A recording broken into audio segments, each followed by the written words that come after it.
वास्तु के 5 सबसे महत्वपूर्ण बात जो 100% आपके वास्तु को सही करेगा।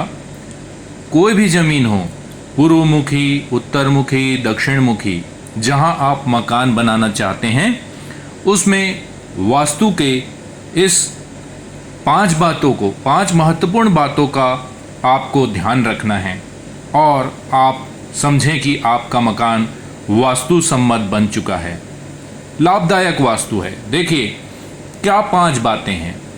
पहला, मकान किसी भी जमीन पर आप बना रहे हैं, कहीं भी बना रहे हैं, उसमें मुख्य रूप से ध्यान देना है कि ये जो कोण है, ये जो कोण सही होना चाहिए। मान लीजिए आपका ज़मीन आड़ा तिरछा है, तब भी जब भी आप मकान बनाएं तो ये कोणों को सही करके इस प्रकार से वर्गाकार या आयताकार ये मकान बनाएं।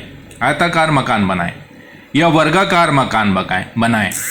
कभी भी कोणों में कटाव बढ़ाव ना करें। यदि बढ़ना है तो केवल इसी दिशा में बढ़ा सकते हैं, अन्यथा और कहीं भी इसको ना बढ़ने दें, न कटने दें, न घटने दें। दूसरी बात, मेन डोर हमेशा अन्य डोर से बड़ा बनाएं। कोई भी दिशा में, पूर्वमुखी हो, पश्चिम मुखी हो, उत्तरमुखी हो, दक्षिण मुखी हो, मेन डोर हमेशा अन्य डोर की तुलना में बड़ा हो और मेन डोर की जगह सही आपको रखनी है। सही जगह यदि उत्तर में करते हैं, पूर्व में, दक्षिण में, पश्चिम में, कहीं भी मेन डोर कर रहे हैं, उसकी जगह सही निर्धारित हो। सही जगह और दिशा के लिए मेरा वीडियो है, उसका मैं लिंक डिस्क्रिप्शन में दे रहा हूं, उसे आप देखें। मेन डोर सही होना चाहिए।